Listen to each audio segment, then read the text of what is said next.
Okay, Shalom. First and foremost, we can honor to Yahweh by Shemiah Shai.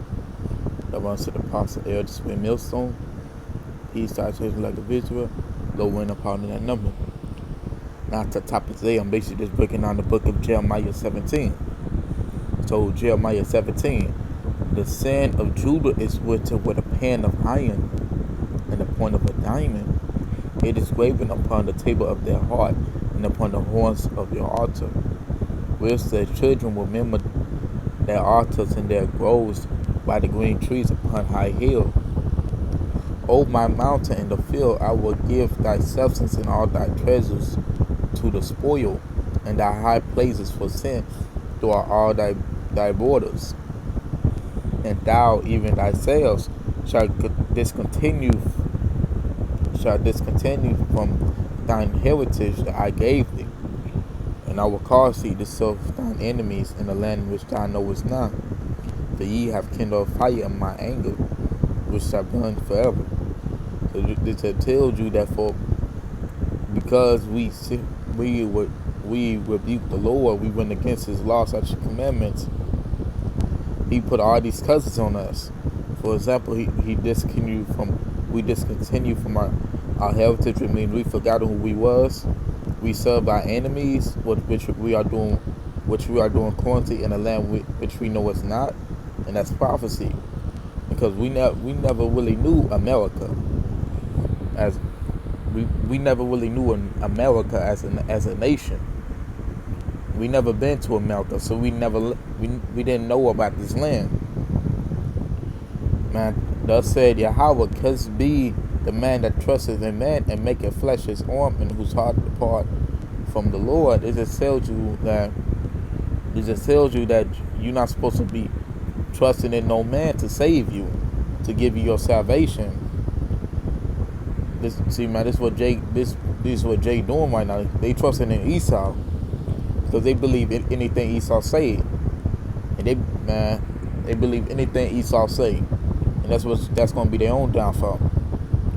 For he shall be like heath in the desert, and shall not see when good cometh, but he shall inhabit the parched places in the wilderness, in a salt land, and not inhabited. Blessed is the man that trusted in Yahweh, and whose hope Yahweh is. For he shall be as a tree planted by waters, and that spreadeth out her roots by the river, and shall not see when he cometh. But her leaf shall be green, and shall not be careful in the year of drought. Neither shall cease from yielding fruit. Now the heart is deceitful above all things and desperately wicked. Who can know it? So basically, your heart is more aligned to sin. Now Yahweh searched the heart. I tried the reins, even to give every man according to his ways and according to the fruit of his doing. So they tell you that the Lord judged you by your works, basically. As the partridge sitteth on eggs and hatcheth them not, so he that getteth riches and not by right shall leave them in the midst of his days, and at his end shall be a fool. That means if you getting money, if you getting money and riches or whatever, wealth, whatever you want to call it, and you is not righteous in the Lord's eyes, you going in the last days you're gonna be known as a fool. A glorious high throne from the beginning is the place of our sanctuary. Yahweh, a hope of Israel. All that forsake thee shall be ashamed, and they that depart from me shall be written in the earth, because they have forsaken Yahweh, the fountain of living waters. So it just shows you that those who turn themselves against the Lord, Yahweh man, ain't nothing good gonna happen from them. Heal me, Yahweh, and I shall be healed. Save me, and I shall be saved, for thou art my praise. Behold, they say unto me, where is the word of Yahweh? Let it come now. As for me, I have not hastened from being a pastor to follow thee, neither have I desired the woeful day. Thou knowest that which came out of my lips was right before thee. So be not a terror unto me, thou art my hope in the day of evil. Let them be confounded that persecute me, but let not me be confounded. Let them be dismayed, but let not me be dismayed. Bring upon them the day of evil and destroy them with double destruction. So basically, all these wicked jakes and heathens, man, the only path that they following is the path of destruction.